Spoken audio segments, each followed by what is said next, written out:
Amen. Maintenant, je laisse la place à Grégory et Siam. Vous pouvez venir tous les deux. Comme ça, tu vas l'accompagner. Alléluia. Bonjour à tous. Ça va? Ça va bien? Vous êtes une belle église, hein? Franchement. On disait avec Greg, waouh, Dieu est en train de faire quelque chose d'exceptionnel ici. Ce n'est que le début. Amen. Ce n'est que le début. Amen. Mon mari, tu veux dire quelque chose? T'es derrière là? Bonjour. Non, je vais laisser toute la place à ma chère et tendre. Ça sera à moi de jouer tout à l'heure, mais je te laisse déjà. J'essaie d'être gentleman, ma chérie. Merci, c'est gentil.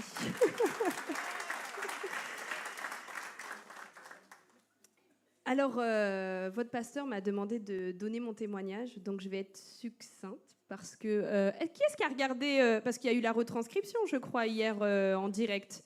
Qui a écouté le témoignage? Ah ok, je suis obligée de tout refaire alors. Mais en tout cas, il y a le replay sur YouTube, sur le site de l'église YouTube. C'est ça, vous avez une chaîne YouTube. Donc il y a le replay si vous voulez le regarder, parce que là, je ne pourrais pas rentrer dans tous les détails. Je regarde l'heure et je me dis, je ne pourrais pas rentrer dans tous les détails, mais je vais être précise et concise. Alors moi, j'ai grandi dans une famille musulmane. Donc une famille religieuse avec beaucoup d'interdits. J'essaye de vous expliquer succinctement hein, comment j'ai grandi, comment j'ai évolué. J'avais 3 grands frères, une petite sœur, et donc j'ai évolué dans ce contexte-là. J'ai subi toutes sortes de violences physiques, psychologiques, morales pendant des années. J'ai subi aussi le viol d'un membre de ma famille pendant plusieurs années. Et un jour, j'en pouvais tellement plus, parce que chez nous, vous savez, toutes ces choses-là sont tabous, hein, tout ce qui est abus, viol, etc. Et malheureusement, j'ai grandi dans un contexte où je devais appliquer des règles. Je devais appliquer ce que le Coran disait, ce que mes parents disaient. Et pour être honnête, j'ai voulu chercher Dieu. Honnêtement, donc j'ai prié 5 fois par jour, j'ai fait le ramadan, j'ai donné l'aumône, j'ai fait tout ce qu'il y avait à faire, mais mon cœur était toujours vide à ce moment-là. Vous savez, vous savez, mes parents m'ont enseigné depuis tout petite que Dieu existait. Donc pour moi, c'était même pas un débat, Dieu existait. Et j'essayais vraiment de tout mon cœur de le chercher. Et malheureusement, au travers de tout cela, de la prière, du ramadan, etc., j'ai vraiment senti un vide. Il y a quelque chose qui était là, un vide. Et je faisais ça aussi pour mes parents, pour leur faire plaisir, pour les écouter. Mais voilà, il manquait quelque chose dans ma vie. Et un jour, la pression, la violence, le contexte, la situation faisait que j'étais oppressée. Et je me suis dit, je ne peux pas rester dans cette situation-là. Il faut que je parte. Et j'ai pris mon sac à dos à l'âge de 13 ans et je suis partie.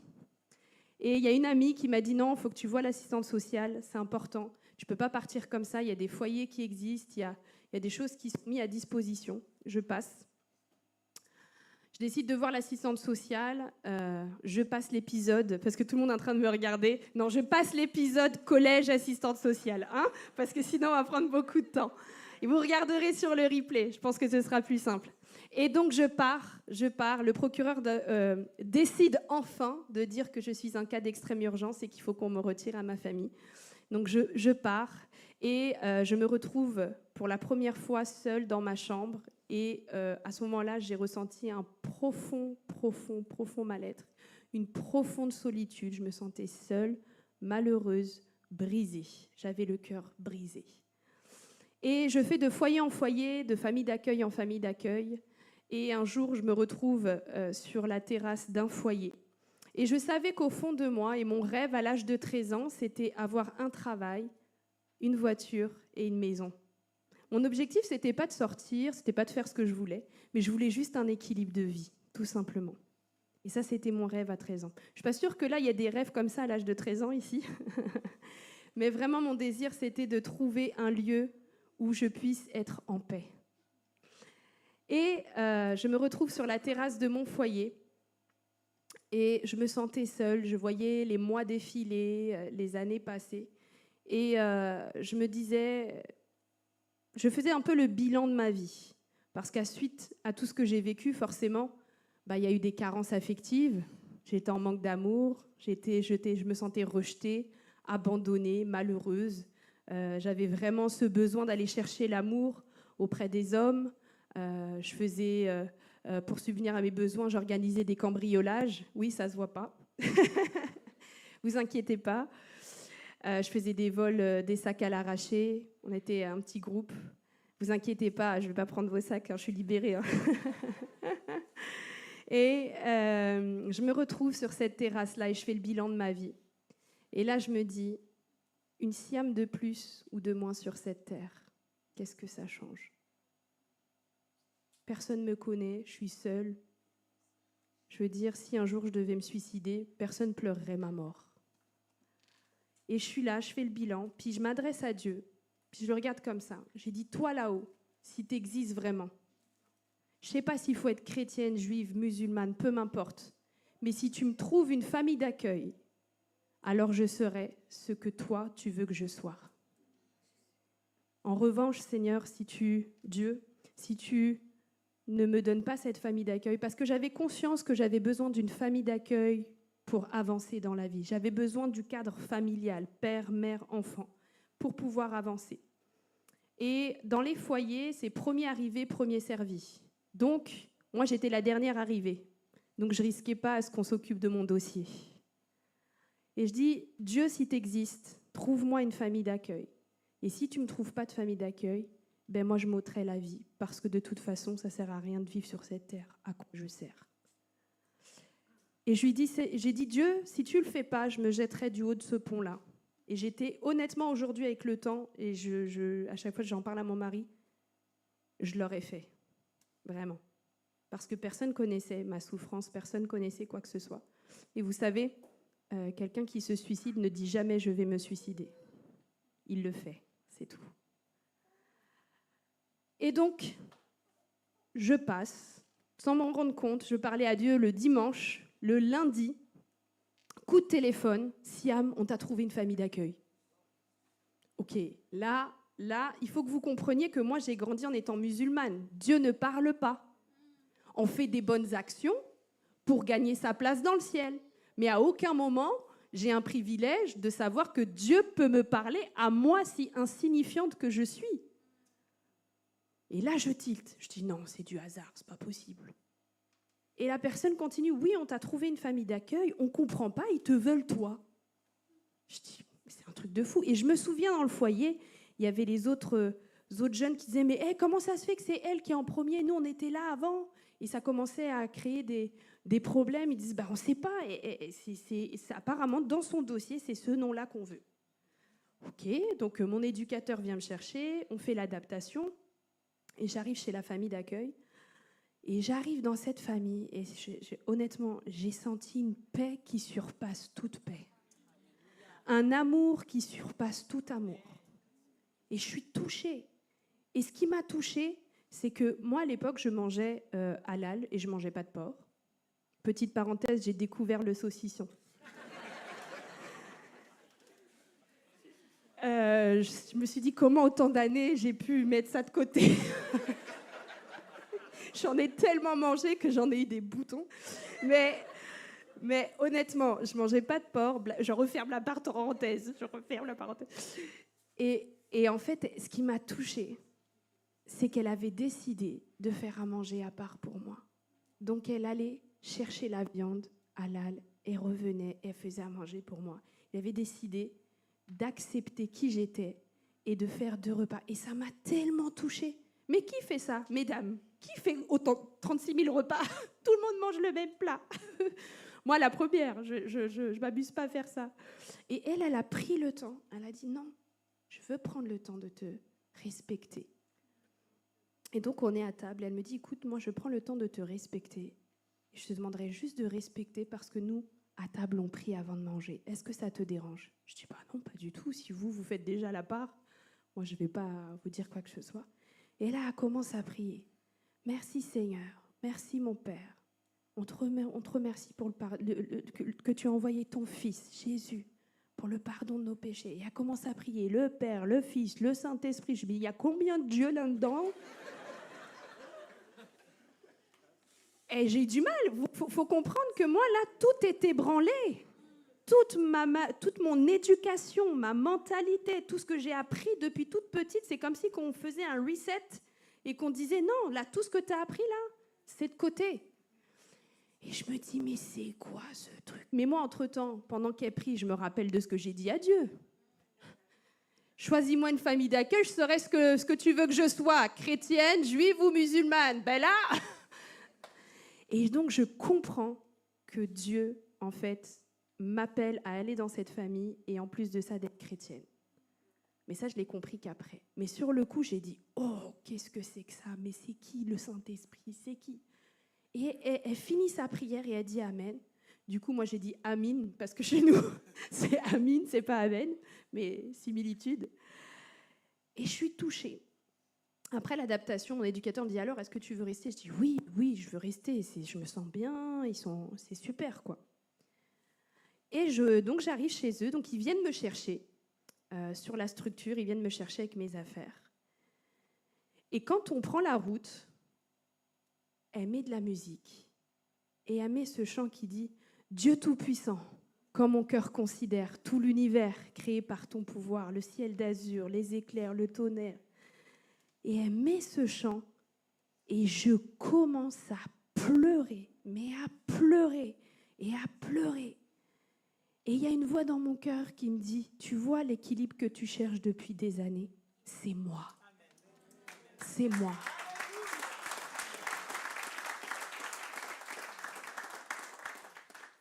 Et ma famille d'accueil se retourne en disant « Ça va, tu pleures ?» Non, je pleure pas. Non, parce qu'à mon époque, à l'époque où j'étais avant, il ne fallait pas montrer qu'on pleure. Il ne fallait pas montrer. Pas d'émotion, pas de sentiments chez nous. Et je suis touchée et je comprends qu'il y a quelqu'un qui me parle. Je comprends qu'il y a quelqu'un qui m'interpelle. On arrive chez eux et le temps passe. Et je décide, je passe. Hein. Entre-temps, Dieu a travaillé mon cœur. Je comprends qu'il y a un Dieu qui me parle. Et je fais même le choix à nouveau de prier dans ma chambre. Et je me dis, non, je suis folle. C'est pas possible d'être dans une chambre comme ça, au milieu d'une part, puis on se met à parler à quelqu'un qui est invisible. Et je me suis dit, non, je suis folle, c'est pas possible. Dieu parle pas, c'est pas possible. Là, il faut que j'arrête. Et de fil en aiguille, je finis par demander une Bible à ma famille d'accueil. J'ai fait la petite blague hier. Je disais que j'ai demandé une Bible à ma famille d'accueil le matin, le soir même, j'avais la Bible. Elle a couru, elle s'est dit, ah, elle a vu une Bible, on va lui donner.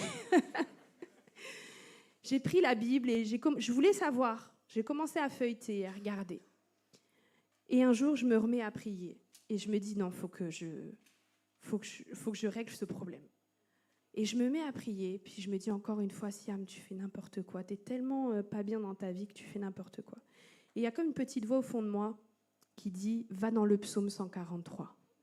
Et je vais dans le psaume 143, et c'était tout juste ce que je venais de dire à Dieu. Donc quand j'ai prié, Dieu me dit d'aller dans le psaume 143, j'y vais, et c'était ce que je venais de dire à Dieu. Et là, je me suis dit, ok, là, Dieu me parle. Mais j'étais pas sécure. Je décide d'aller voir ma famille d'accueil, je descends, je me souviens, elle était dans la cuisine, elle faisait à manger, je lui dis, écoute, il faut que je te parle. Là, il faut qu'on te dise les choses. Je lui dis, écoute, je ne veux pas que tu ailles voir le psychologue, je ne veux pas prendre un cacheton d'Exomil, je ne veux pas devoir psychiatre, je n'ai pas de problème psychologique. Là, tout ce que je te demande, c'est qu'il faut que tu répondes à mes questions. Et là, elle me dit, parfait, je vais retirer ma casquette de professionnelle et je prends ma casquette d'amie. Vas-y, je t'écoute. Je dis, bah voilà, je crois que Dieu me parle. Et elle se met à exploser de rire. Exploser de rire, elle rigole. Bon, j'étais presque énervée, je me disais, elle se fout de moi ou... Et elle rigole, elle dit, non, Siam, on prie pour toi. Dieu t'aime, Dieu est mort à la croix pour toi. Et elle me prêche l'évangile et moi, je suis là, je bois. Et elle dit, si tu veux donner ton cœur à Jésus, c'est possible, on prie pour toi, etc. Et je suis touchée de ce qu'elle me dit. Quand elle me dit ça, je décide d'aller à l'église. Et elle devait demander à mon éducatrice si j'avais le droit. Et là, mon éducatrice, elle dit, allez-y, emmenez-la, vu le bien que ça lui fait. Allez-y. Et du coup, je vais à l'église. Et là, je vais à l'église. Et le prédicateur qui était là, c'était Philippe Dugard, le pasteur Philippe Dugard, je pense que vous connaissez pour certains. Il prêche sur ma vie, au point que de loin, je dis à ma famille d'accueil, qu'est-ce que t'as dit? Pourquoi t'as dit au pasteur? Et elle me dit, c'est pas moi, c'est l'Esprit de Dieu. Mais c'est qui l'Esprit de Dieu? Et il prêche sur ma vie et il a dit des choses que ma famille d'accueil n'était pas au courant. Et là, je dis, OK, ce gars-là, il parle de ma vie, ça peut que être Dieu qui peut faire ça. Et là, il dit, si c'est toi, lève-toi maintenant et donne ton cœur à Jésus. C'est aujourd'hui que tu dois donner ton cœur à Jésus. Et je me lève devant tout le monde. J'étais la seule, j'arrive et je donne mon cœur à Jésus. Est-ce qu'on peut glorifier le Seigneur? Alléluia. Juste simplement, je voudrais juste vous donner un petit encouragement. Bien sûr qu'après, il y avait tout un processus de guérison, vous vous doutez bien. Quand on donne son cœur à Jésus, tout ne se résout pas le jour même. On est d'accord? Alors, il y a eu tout un processus de guérison. Vous regarderez les replays. Les femmes qui étaient là, on a échangé ensemble. Mais tout ce que je veux dire, c'est que Jésus est celui qui est capable de... En fait, il n'y a rien que Dieu ne peut pas faire dans ta vie. Il n'y a rien, il n'y a rien. Et grâce à Dieu, je me sens plus seule. Dieu a changé des choses dans ma vie. Je me sens plus seule. Dieu a déversé son amour en moi. Dieu le Père a déversé son amour en moi. Souvent, je dis, c'est ton amour, Seigneur, qui m'a sauvée. C'est ton amour qui m'a délivrée. Alléluia, j'ai pardonné à ma famille, à mon agresseur, à moi-même. Dieu a restauré mon cœur brisé. Alléluia. J'ai eu le manque d'amour d'un père et d'une mère toute ma vie. Mes parents, après, je les ai plus revus. Et j'ai jamais manqué l'amour d'un père et d'une mère. Dieu a déversé son amour en moi. Je sais aussi qui je suis en Christ. J'ai une identité en lui. Maintenant que je suis enfant de Dieu, j'ai une identité. Alléluia. Et ce n'est plus la marque de l'abuseur qui a dicté ma vie, c'est la marque de Christ sur ma vie. Et je voudrais juste te donner un encouragement, toi qui as le cœur brisé, toi qui vis des moments difficiles, toi qui crois que Dieu n'est pas là. Dieu voit tout, c'est tout. Et la parole de Dieu nous dit, et c'est vraiment un encouragement, Psaume 34, 18, l'Éternel est près de ceux qui ont le cœur brisé, et il sauve ceux qui ont l'esprit dans l'abattement. Matthieu 12, 20, et c'est aussi écrit dans Ésaïe 42, 3, je vais le lire. Il ne brisera point le roseau cassé, il n'éteindra point le lumignon qui fume, jusqu'à ce qu'il ait fait triompher la justice. Alors juste te dire ce matin, il ne brisera point le roseau cassé. Le roseau, à l'époque, les enfants l'utilisaient pour faire des instruments de musique. Le roseau, le bambou, est utilisé pour plein d'autres choses, d'ailleurs, vous verrez dans la Bible. Mais là, principalement, c'était que les enfants l'utilisaient pour faire des instruments de musique. Et quand il était cassé, il était jeté à la poubelle. Ou quand il sonnait faux, on le jetait aussi. Laisse-moi te dire ce matin, il faut que tu entendes ça. Vraiment. Dieu veut réparer le roseau brisé que tu es. Même si tu sonnes faux, Dieu veut jouer une nouvelle mélodie avec toi pour la gloire de son nom. Tu n'es pas bon, tu n'es pas bonne à jeter à la poubelle. Dieu transforme le mal en bien. Tout ce qui est brisé en toi, lui le restaure et fait de toi une nouvelle créature. Alléluia, j'en suis la preuve vivante. Vous savez, je reviens de très très loin. Moi-même, je suis étonnée du miracle que je suis parce qu'il n'y a que Dieu qui peut faire cette chose-là. Dieu ne veut pas que tu meures, mais que tu vives. Oh, que toutes tes zones d'ombre soient mises à la lumière de Christ.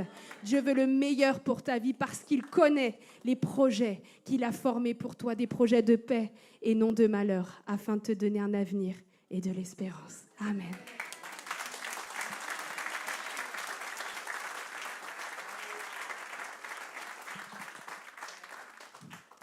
Après un tel témoignage, je ne sais même pas s'il faut que je prêche.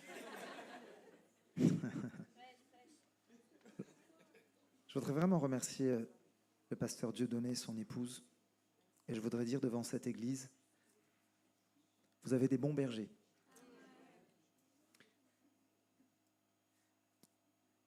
La présence de Dieu est dans cette église. Et j'ai reçu une pensée, je crois qu'elle vient du Seigneur, je voudrais vous la partager, très simple.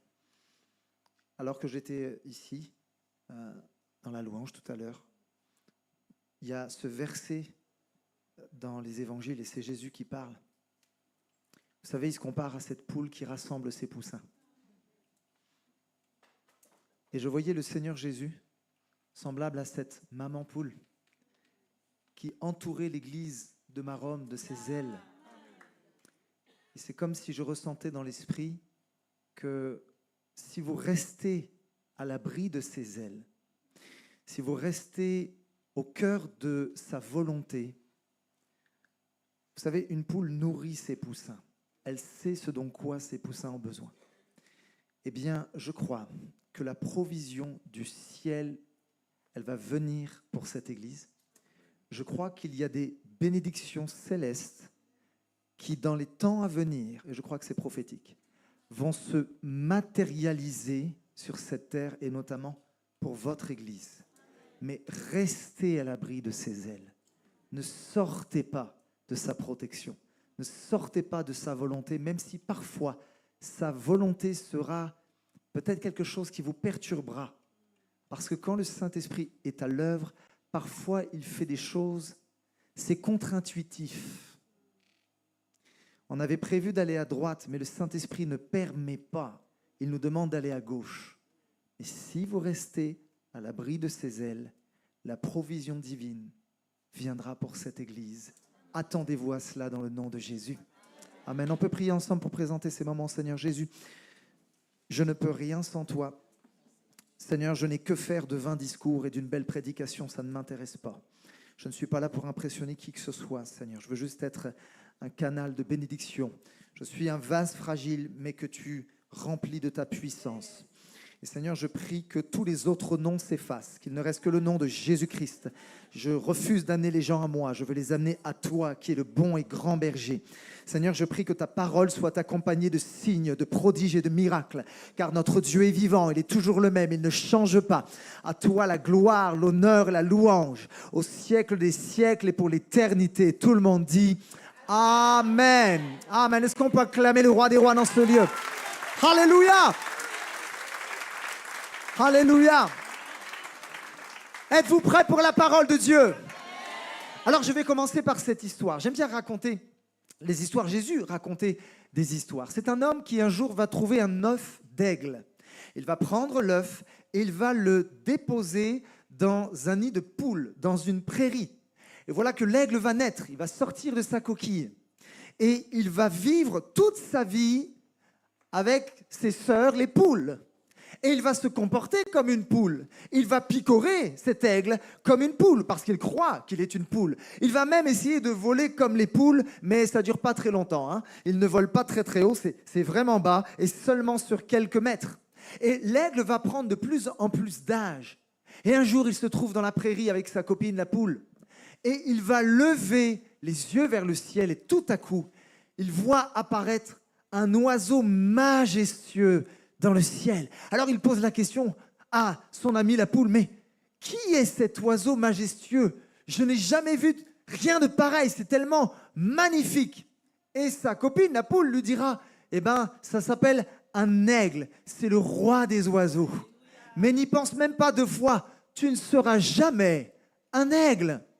Et l'aigle n'y pensera plus jamais, et il va mourir en ayant cru toute sa vie qu'il était une poule. Pauvre aigle. La tactique de l'ennemi, c'est de te faire douter de ton identité en Jésus-Christ.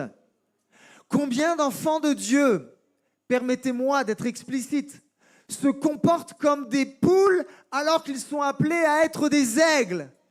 Combien parfois d'enfants de Dieu volent à basse altitude alors que quand nous saisissons notre identité en Jésus-Christ, alors nous volons sur les sommets. Et je veux déclarer sur la vie de quelqu'un aujourd'hui, tu ne voleras plus à basse altitude. Il est temps de prendre de la hauteur car le Dieu vivant est vrai et tout sauf petit. Il a le pouvoir, alléluia, de te faire prendre ton envol, que quelqu'un dise Amen. Dès le départ, ce que Satan a fait dans l'histoire de l'humanité, c'est qu'il a semé le doute dans le cœur de l'homme et de la femme. Et c'est ce qu'il continue de faire depuis des millénaires et des millénaires. Il va dire à Adam et à Ève, Dieu a-t-il réellement dit ? Combien de fois, parfois, j'ai eu des combats dans mes pensées où il y avait les promesses de Dieu. Je les connais, je les repassais dans mon cœur. Et lorsque je faisais face à des murailles d'impossibilités, à des géants qui étaient franchement impressionnants, parfois le diable venait susurrer à mon oreille, Grégory, Dieu a-t-il réellement dit qu'il t'aimait ? Dieu a-t-il réellement dit qu'il pourvoirait à tes besoins ? Parce que là, franchement, t'es mal, Grégory. Ça vous est déjà arrivé de dire, Seigneur, franchement, si tu n'interviens pas, je suis mort. Et parfois, combien de fois, alors que dans le passé, on avait vu la fidélité de Dieu, c'est fou comme on a tendance à oublier, comme les disciples ont oublié que la première fois, Jésus avait multiplié les 5 pains et les 2 poissons. Voyez-vous, ce miracle se passe 2 fois dans les évangiles. Mais la deuxième fois, il va encore douter, il va encore bugger. Oh Seigneur, je refuse ce matin de dire oui au mensonge de l'ennemi. On l'appelle le menteur. La bonne nouvelle, c'est que Jésus est la vérité et qu'il n'est pas un homme pour mentir. Donc, s'il dit qu'il t'aime, c'est la vérité. Alléluia. Regarde ton voisin, dis-lui, Jésus t'aime. Jésus t'aime. Yes, c'est la vérité. Et ce qui est fou, c'est qu'on a tendance, même en tant que chrétien, il ne faut pas se raconter d'histoire, à se comparer. On se compare à nos collègues de travail, on se compare parfois à nos voisins. Il y a même des couples parfois qui se comparent parce que le mari, il est jaloux parce que sa femme a une plus grosse fiche de paye que lui. Et lui, dans sa masculinité, ça l'atteint. Bon, je vais faire la parenthèse, je ne sais pas si c'est une parole de Dieu pour quelqu'un. Mais... on se compare tout le temps. On veut se prouver tout le temps. Et on envie souvent ce que les autres ont. Parce qu'on se dit, bah, l'herbe est plus verte ailleurs, hein, c'est toujours comme ça. Alors, je voudrais vous dire ceci. Peut-être que tu ne deviendras jamais millionnaire. Peut-être. En revanche, la Bible fait une déclaration puissante sur ce que tu peux être et devenir en Jésus-Christ. Voulez-vous connaître cette déclaration ?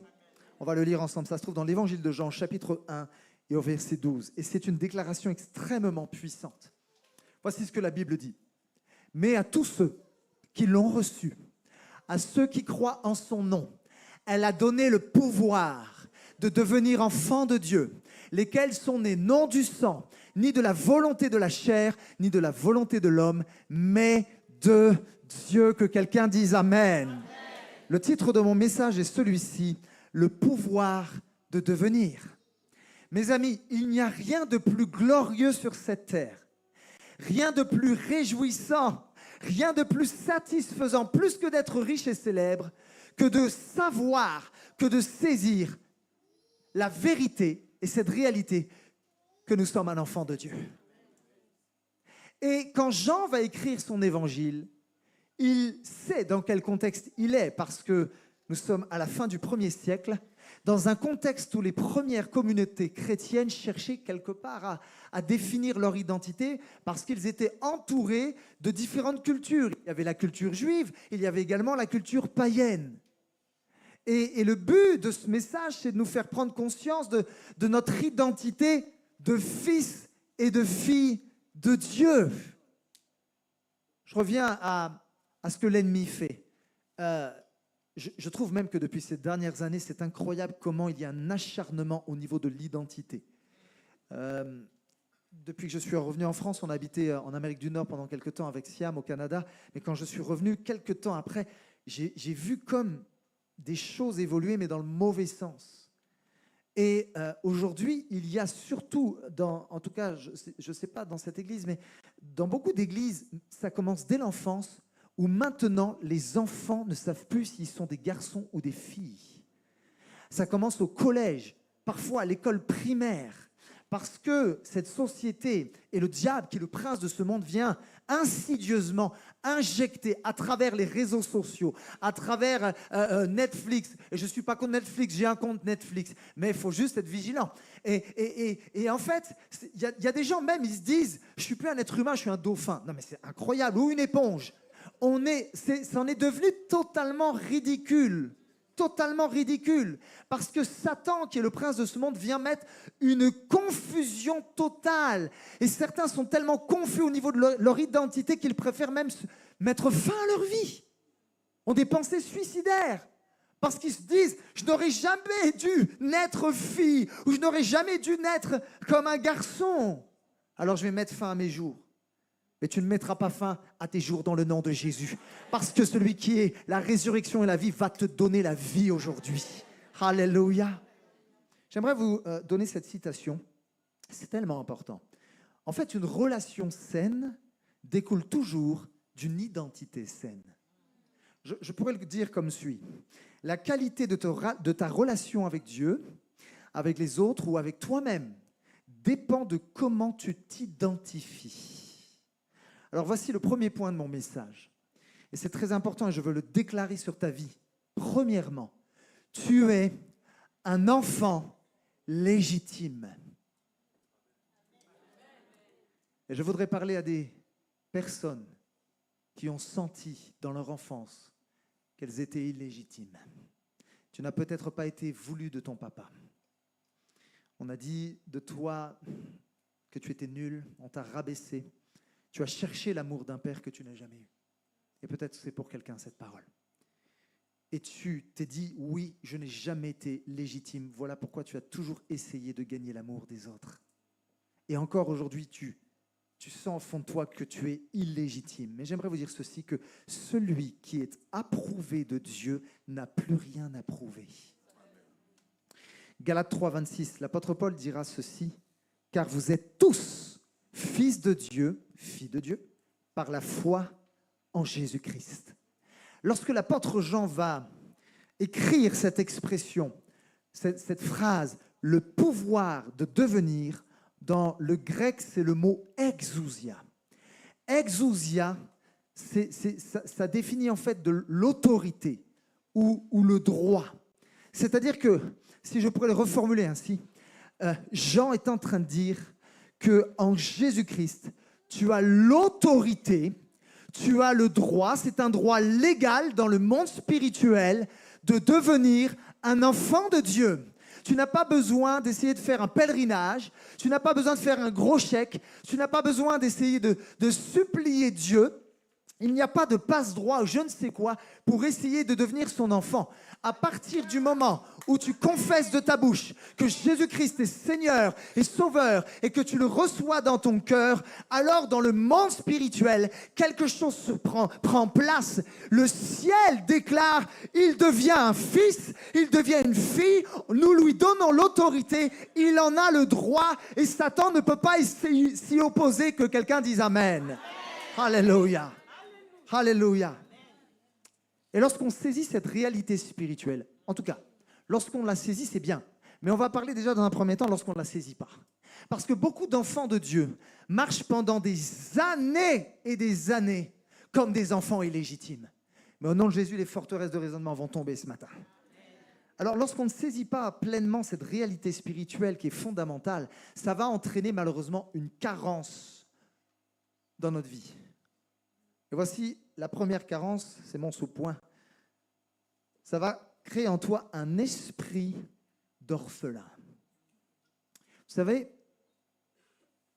on n'est pas obligé de se comporter comme un orphelin lorsque nos parents nous ont abandonnés.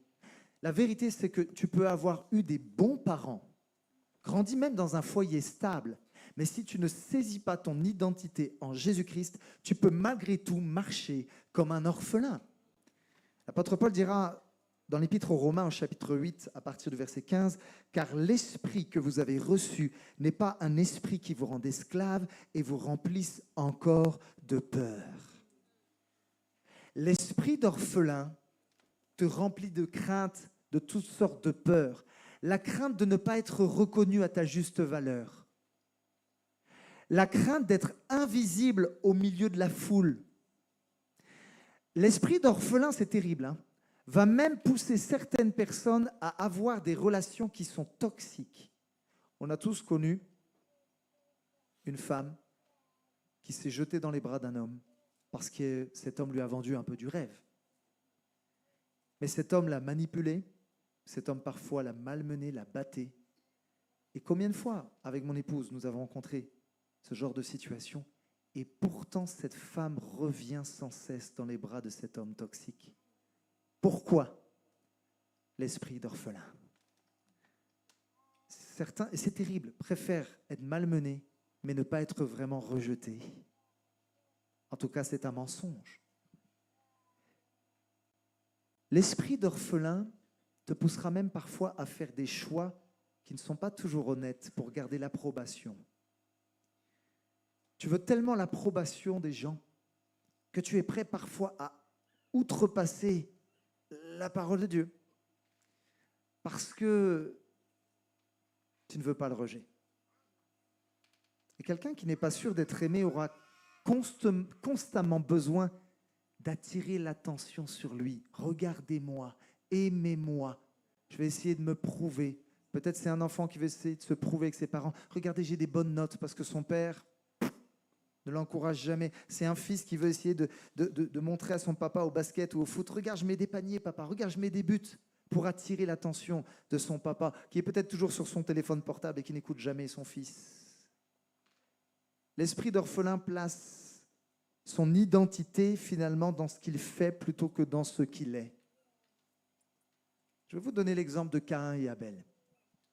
Il est dit que l'Éternel porta un regard favorable sur l'offrande d'Abel, mais pas sur celle de Caïn. Voici le contexte. En fait, Caïn va apporter ce que lui-même a cultivé. Et le texte nous dit que ce sont les produits de la terre. Et j'ai beaucoup aimé la citation d'une dame qui s'appelle Anne Moureau et qui avait fait un enseignement sur justement l'esprit d'orphelin qui était vraiment profond. Et elle dira, l'esprit d'orphelin va toujours vouloir donner à Dieu ou aux gens quelque chose qu'il a produit par lui-même. Il va vouloir travailler, il va mettre en avant ses performances. Et on va même parfois vouloir impressionner Dieu. Moi, j'ai voulu impressionner Dieu par mon nombre d'heures de prière. Je me forçais pour gagner des points. Et parfois, je me dis, Grégory, si tu n'as pas prié 3 heures aujourd'hui, tu n'es pas un homme de Dieu. Ma première prédication, je voulais tellement la faveur de Dieu et l'onction de Dieu. J'ai prié 5 heures d'affilée. Mais mon message était nul. J'aurais dû davantage le travailler. Parce que je me suis appuyé plus sur ma prière, mes œuvres, que Jésus-Christ. Et ça semble très spirituel parfois, les bonnes œuvres. Mais Jésus n'était pas au centre. Je me suis appuyé sur mes efforts. Et quelque part, je voulais aussi l'approbation de Dieu et des hommes en faisant cela. Mais il semble que ça n'a pas marché. Un orphelin doit faire pour être ou devenir. Mais un fils fait parce que ça découle de qui il est. Un fils sert non pas pour être aimé. Un fils sait déjà qu'il est aimé, et il sait qu'il est aimé de son papa céleste en fait. Et le danger, c'est que si tu te conduis comme Caïn, à un moment donné, et même si les choses que tu fais semblent très spirituelles dans l'église ou ailleurs, ta performance prendra le dessus sur ton adoration.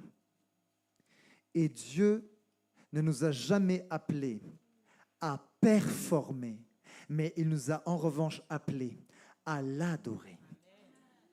Alléluia.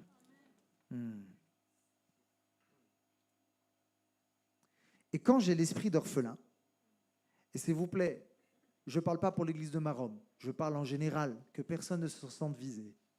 Je donne un exemple. Imagine tu es à la louange et que tu convoites le titre de responsable.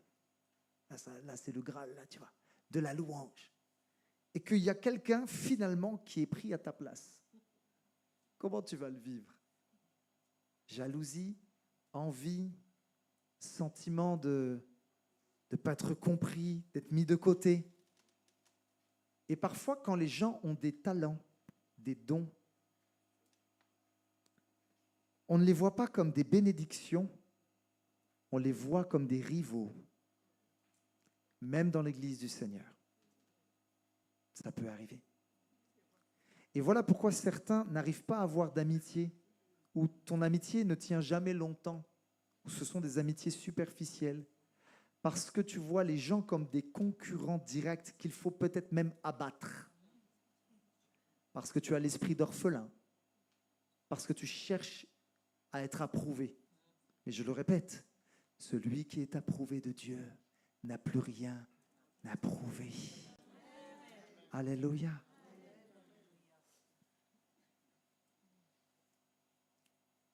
Quand il y a des gens qui écrasent pour s'élever, c'est qu'ils ont vraiment une faible estime d'eux-mêmes.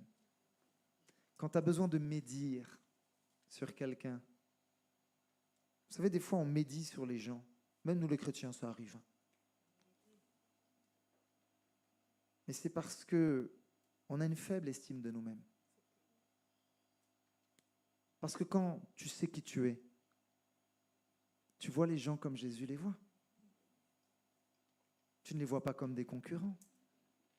Tu les vois comme des bénédictions. Et s'ils sont meilleurs que toi et qu'ils te dépassent, gloire à Jésus quand même. Gloire à Jésus quand même. Ce n'est pas du tout le cas dans cette église.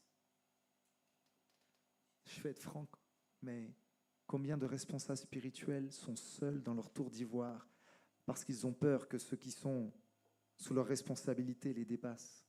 Alors ils sont dans un esprit de contrôle pas possible. Combien d'églises plafonnent, n'évoluent pas, ne se multiplient pas parce qu'on a peur les uns des autres. Et ça attriste l'esprit de Dieu. Mais quand il y a la culture de l'honneur, et je crois que cette culture est dans cette église, et je crois que cette église va se multiplier dans le nom de Jésus. Parce que j'ai senti que vraiment cette église attire l'attention de Dieu. Alléluia. Mais pas de rivalité. Plus de rivalité. Le diable se frotte les mains quand l'église passe son temps à ne pas être contente, à dire des choses qui attristent le Saint-Esprit. La langue, dans la langue, il y a le pouvoir de vie et de mort.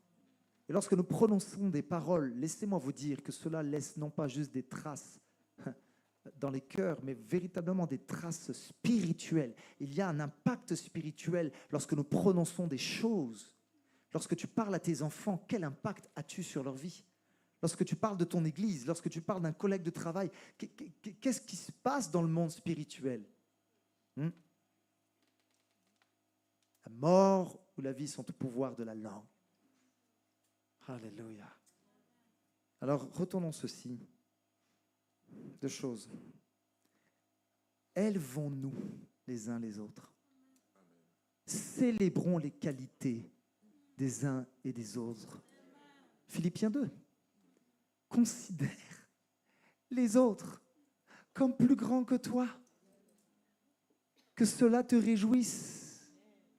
Que nos enfants nous dépassent. Dans le nom de Jésus. Que les jeunes de cette église dépassent. Les anciens. Les anciens amènent quand même? Alléluia. Que la future génération fasse des choses glorieuses pour le Seigneur Jésus. Et nous nous en réjouirons. Alors, n'oubliez jamais que des relations saines viennent d'une identité saine. On a parlé de l'esprit d'orphelin, mais vous savez, comme l'évangile c'est une bonne nouvelle, on ne va pas rester là. Je vais maintenant parler, alléluia, c'est mon second sous-point, de l'esprit d'adoption. Paul dira dans Romains au chapitre 8, du verset 15 au verset 16, « Et vous n'avez pas reçu un esprit d'esclavage pour être encore dans la crainte, mais vous avez reçu un esprit d'adoption par lequel nous crions « Abba, Père !» L'Esprit lui-même rend témoignage à notre esprit que nous sommes enfants de Dieu. Et ça, c'est quelque chose d'extraordinaire. Et je ne l'ai pas réalisé, mais lorsque j'ai étudié le contexte, la parole de Dieu, c'est juste phénoménal. Parce qu'en hébreu, le mot pour père, c'est le mot av, av, av. Mais le mot abba, a-b-b-a, qui est un terme araméen, est une forme qui est beaucoup plus familière et affectueuse. Et ça souligne l'idée d'une relation non seulement autoritaire, mais aussi de proximité. On a parfois, dans certains milieux évangéliques, prêché un Dieu autoritaire. Et on a voulu sanctifier l'Église en faisant peur, en menaçant. Gloire à Dieu, c'est loin d'être le cas ici, c'est la grâce. Alléluia. Alléluia. Mais j'ai vu parfois des chrétiens avoir peur. Ils voyaient Dieu comme quelqu'un d'autoritaire. Alors que ce n'est pas le Dieu que je connais. Ce n'est pas le Dieu de la Bible. C'est un Dieu de proximité. C'est un Dieu qui veut une relation avec toi. C'est un Dieu qui t'appelle non pas par ton péché, mais par ton nom. Mon fils, ma fille, je t'aime. Et quand Jésus va utiliser le mot Abba à l'époque, c'était complètement révolutionnaire. Parce qu'il faut savoir que dans le contexte juif, les Juifs appelaient Dieu par des titres qui étaient beaucoup plus formels. Mais Jésus va ouvrir la voie à une compréhension beaucoup plus personnelle de Dieu le Père. Saviez-vous d'ailleurs quelle était une des missions de Jésus? Gros blanc. C'était de révéler le Père. Il est venu révéler le Père. Le Père est en moi, je suis dans le Père. Combien de fois dans l'évangile de Jean on voit cette relation filiale entre le Père et le Fils? Je ne fais rien de moi-même, mais je regarde au Père et je fais ce qu'il me demande de faire. On voit cette proximité, cet amour. Quand Jésus se fait baptiser par Jean-Baptiste, le Père dit de sa voix, « Celui-ci est mon Fils bien-aimé, en qui j'ai placé toute mon affection. » Pourquoi Jésus est venu révéler le Père? Parce qu'il était conscient, le Seigneur, que quand il a posé ses pieds sur la terre des hommes, il savait que cette planète était une planète orpheline à cause du péché qui nous avait séparés de la glorieuse présence de Dieu. Parce que le péché est venu briser notre identité, briser quelque chose dans le cœur de l'homme. Voilà pourquoi beaucoup de familles sont brisées. Voilà pourquoi beaucoup d'hommes et de femmes sont brisés, parce qu'ils se comportent encore comme des orphelins. Mais Jésus est venu pour restaurer, pour rendre libre. L'Esprit du Seigneur est sur moi, car il m'a oint pour guérir les cœurs brisés, pour soulager les opprimés et pour rendre libres les captifs. Vous savez, je suis papa de 3 enfants. J'ai 2 filles et un petit gars. Alléluia, j'ai un héritier. Et je suis comblé avec mes enfants. Je suis tellement béni de ces merveilleux enfants. Et une de mes joies, c'est quand je rentre du bureau à l'église, on travaille fort à l'église, et quand on rentre le soir, un de mes moments préférés dans la journée, c'est quand j'ouvre la porte et que mon petit Eden de 2 ans, ma petite Mila de 4 ans et ma grande Alissa de 10 ans me regardent et ils disent « Papa !» Et là, ils sautent du canapé et ce que je préfère, c'est me mettre comme ça et regarder mon fils au fond du salon courir. Et je le prends dans mes bras, je lui fais un câlin comme ça, je dis « Mon fils, je t'aime, je t'aime, je t'aime !» C'est un moment tellement merveilleux. Ça fait partie des joies que le Seigneur donne, être un papa. Mais je ne vais pas vous vendre du rêve. Parce qu'il y a des moments où je rentre à la maison et je vous assure que pas de patrouille est plus important que papa. Papa a beau être dans la maison, je n'existe pas. Je suis là. Ils savent que je suis là. Mais ils ne viennent même pas faire un bisou à papa. Le père est dans la maison, mais on ne s'en rend même plus compte. Vous savez, c'est malheureusement, parfois, j'ai fait quelques enterrements et c'est quand on perd quelque chose que nous prenons conscience de sa valeur. Et je voudrais dire ceci peut-être à quelqu'un. Tu connais la maison du Père. Ça fait des années que tu viens dans la maison du Père. Tu es chrétien de longue date. Je parle à des chrétiens de longue date. Tu connais la maison du Père, mais tu ne connais pas ses bras.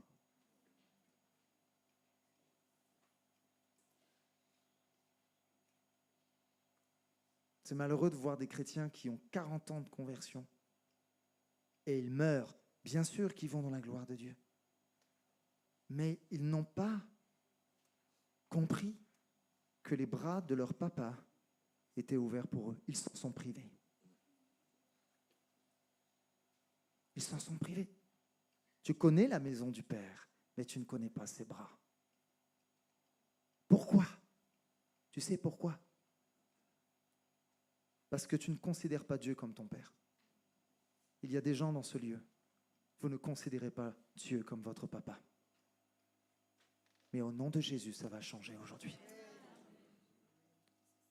Il y a quelques mois de cela, je parlais au Seigneur. Et à un moment donné, j'ai eu un blocage. Parce que, au fond de moi, c'est comme si le Saint-Esprit me poussait à dire à mon papa céleste, je t'aime, papa. Vous savez, je suis un fils qui aime vraiment son papa terrestre. J'ai vraiment un bon papa. Mais entre nous, on a de la pudeur. Et on ne se dira pas comme ça, je t'aime, mais on s'aime. On s'aime vraiment. J'aime mon père. Je suis béni d'avoir ce papa. Et à un moment donné, c'est comme si le Saint-Esprit me dit, mais dis à ton Père céleste que tu l'aimes. Et je n'ai pas réussi. J'avais trop de pudeur même envers Dieu, le Père, pour lui dire, papa, je t'aime. Et j'ai lutté comme un peu Jacob avec Dieu, quoi. Et à un moment donné, en fait, je sens qu'il fallait que je le dise pour que je passe dans une autre dimension, en fait, dans ma relation avec mon Père. Et là, j'ai lâché. Je t'aime, papa. Et ça a été libérateur pour moi. Aujourd'hui, je dis à mon papa céleste, je t'aime, papa. Et j'ai plus de problème avec ça. Et c'est comme si ça vient changer ma relation avec mon papa céleste. Alléluia. Les bras de ton Père t'attendent et ils sont ouverts. La révélation du Père, mes amis, vient tout changer. Tout changer. Il y a un tableau normalement qui va s'afficher et qui montre, je vais essayer d'aller vite pour pas trop prendre de temps, mais je crois que c'est important qu'on voit cela, qui montre la différence entre l'esprit d'orphelin et l'esprit d'adoption. Par exemple, donc au milieu, il y a la position, l'image de Dieu, ressenti la présence de Dieu. Donc, par exemple, au niveau de la position, l'orphelin va se sentir plus comme un serviteur, mais celui qui est adopté en fait, se comporte comme un fils, comme une fille. L'image de Dieu change quand tu es un orphelin. Tu vois Dieu comme un maître, mais quand tu es un fils ou une fille, tu vois Dieu comme un papa aimant.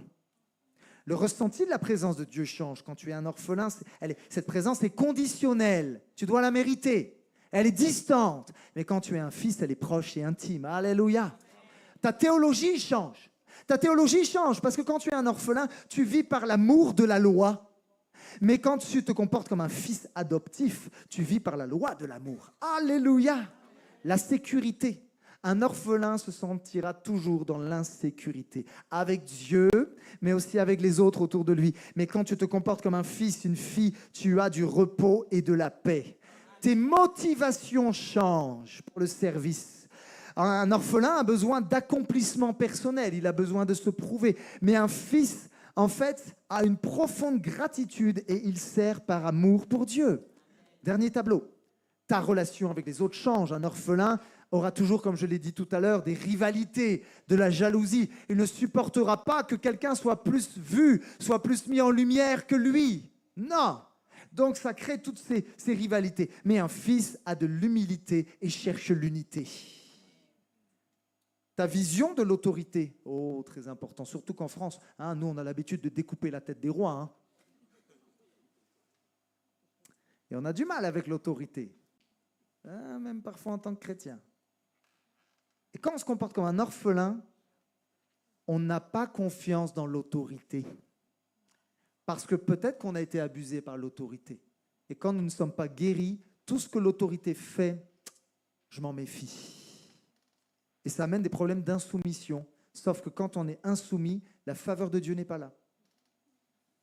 Un chrétien insoumis à l'autorité ne peut pas avoir la faveur de Dieu. Alors certains s'étonnent. Comment ça se fait que certains sont bénis? Comment ça se fait que ma vie spirituelle ne décolle pas? Comment ça se fait que dans mon mariage, je galère? Insoumission. Insoumission. Et tu dois t'en repentir. Peut-être qu'une femme doit demander pardon à son mari. Je ne connais pas les situations ici. Hein. Il y a peut-être quelqu'un qui doit demander pardon à une autorité. Et je t'assure que la soumission engendre la bénédiction. Je ne dis pas de se soumettre, de dire oui à quelque chose d'abusif. Ce n'est pas ça que je suis en train de dire. Hein. Si quelqu'un te dit « jette-toi du haut de la fenêtre », on ne va pas le faire, bien évidemment. Parce que dès qu'une autorité te dit de faire des choses qui sont contraires à la parole de Dieu, tu peux désobéir. Parce qu'il y a une différence entre désobéir et être insoumis. Tu peux désobéir à un ordre qui est contre la parole de Dieu, tout en restant avec un cœur soumis. Vous comprenez l'idée? La soumission est importante. Oui. Alors, quand tu es un fils, une fille, tu vois l'autorité comme un instrument de Dieu et non pas comme un tyran. Allez, un dernier. Ta réaction face à la correction. Ouh, ça pique. Quand tu as un esprit d'orphelin, tu as beaucoup de difficultés à recevoir les critiques. Par contre, toi, tu en donnes des critiques. Ça, il n'y a pas de problème. La critique, ça fuse. On est très bon. Moi, le premier. C'est très facile quand je regarde un match de foot pour dire « mais c'est des pauvres chèvres et je suis avec mon paquet de chips sur le canapé ». C'est très facile. On est bon pour ça. Ouais. Et c'est pas moi qui tape dans le ballon et qui est en train de transpirer. L'esprit d'orphelin a des difficultés à recevoir les critiques qu'il est susceptible. Il préfère critiquer que à recevoir une critique constructive. Mais un fils et une fille voient la correction comme une bénédiction. Amen quand même. Alléluia. Ça va? Vous tenez le coup? Je vais essayer de terminer bientôt, mais... en fait, un fils n'a pas le même rapport avec son papa qu'un serviteur. Pourquoi? Vous savez quoi? Un fils, il a des privilèges. Ouais. Et la Bible va parler de ces privilèges dans l'Épître aux Romains au chapitre 8 et au verset 17. Voici ce qu'il est dit. « Or, si nous sommes enfants, nous sommes aussi héritiers. Héritiers de Dieu et co-héritiers de Christ. » Jésus était conscient profondément d'une chose. Hein. Il avait accès en tant que fils à toutes les ressources illimitées de son Père. Je l'ai dit vendredi soir, mais je le redis pour ceux qui n'étaient pas là. Saviez-vous que vous êtes riche? Certains vont dire « Ah bon, quand je regarde mon compte en banque, on dirait pas important. » Eh bien si. Vous êtes, bon, je me lâche un peu, pété de thunes, spirituellement parlant. Votre compte en banque est rempli. Le problème, c'est que beaucoup d'enfants de Dieu vivent comme s'ils étaient à chaque fois à découvert. Et c'est malheureux. Mais Jésus, lui, était conscient qu'il avait accès à toutes les ressources illimitées de son Père. Il dira, d'ailleurs, Jean 16, 15, « Tout ce que le Père a est à moi. » N'est-ce pas extraordinaire? Je veux déclarer sur la vie de quelqu'un, c'est faux que tu seras malheureuse toute ta vie. C'est faux que tu resteras dans la dépression toute ta vie. C'est faux que tu devras prendre des cachets pour t'endormir toute ta vie. Parce que tout ce que le Père a est à toi. Tu peux le saisir, tu peux le posséder. Et j'ai envie de dire à quelqu'un, serre-toi. L'amour de Dieu est pour toi, sa paix est pour toi, sa joie est pour toi, sa vie est pour toi, son pardon est pour toi, la réconciliation est pour toi, la guérison est pour toi, son esprit est pour toi. Que quelqu'un dise Amen. Tout ce que le Père a est à moi. J'ai le droit de le posséder. Alléluia. Alléluia. Alléluia. Alors, il faut que je passe. Il y a trop de choses. Mais je ne t'appelle à ne plus être esclave de l'esprit d'orphelin. Dieu t'appelle. Sors de l'esclavage. Car c'est pour la liberté que Christ nous a affranchis. Et si je suis esclave de quelqu'un d'autre maintenant, c'est de Jésus-Christ. Mais je préfère largement être esclave de Christ que du péché. Parce que je sais que mon maître est un bon maître. Alléluia. Tu fais partie de la famille de Dieu. Et d'ailleurs, c'est le plus grand privilège. Alors je vais terminer, je vais vraiment conclure. J'appelle d'ailleurs le pianiste à s'approcher. Parce que j'aimerais faire un appel, prendre le temps. Merci d'ailleurs au pasteur Dieudonné qui me laisse toute la liberté. Je terminerai avec mon second et dernier point. C'est ma conclusion. Il faut que quelqu'un l'entende parce que j'ai découvert ça, c'était une révélation pour moi. Ouais. Premièrement, le premier point c'est « Tu es un enfant légitime ».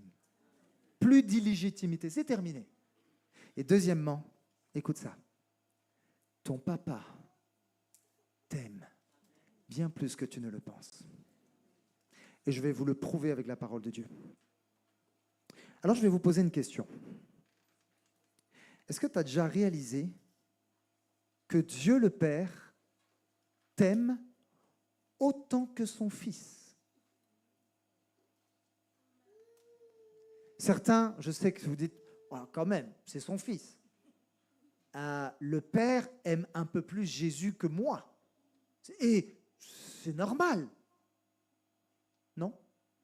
Alors même si on dit non, on le vit comme ça parfois. Mais regardez ce qui est écrit dans l'évangile de Marc au chapitre 20 au verset 11. Le Père va dire à son Fils, tu es mon Fils bien-aimé, on l'a dit tout à l'heure, en toi j'ai mis toute mon affection. Mais regardez la prière de Jésus en Jean 17, 23, c'est extraordinaire. Jésus va dire, et je ne l'avais jamais capté, je l'ai lu plein de fois, mais je ne l'avais jamais saisi pour ma vie. Il va parler à son Père et il va dire, que le monde connaisse que tu m'as envoyé et que tu les as aimés comme tu m'as aimé. Le Père céleste t'aime au même niveau qu'il aime son Fils Jésus. N'est-ce pas extraordinaire? Et j'aimerais vous revenir sur l'esprit d'adoption.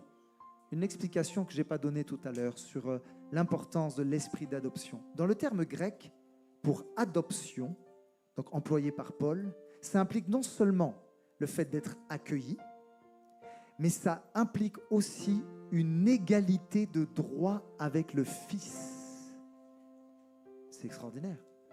Ça signifie que l'amour de ton Papa céleste, l'amour que le Père a pour son Fils Jésus, va s'étendre par grâce à tous ses enfants.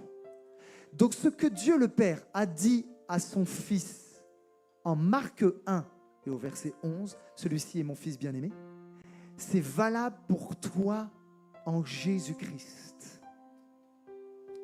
Je crois qu'il faut que je le dise comme ça. Sylvie, je ne sais pas s'il y a une Sylvie, tu es la fille bien-aimée de ton papa. Ton papa t'aime, ton papa t'aime, ton papa t'aime. Oui. Oui. Gérard, tu es le fils bien-aimé de ton père. Jérôme, tu es le fils bien-aimé de ton père.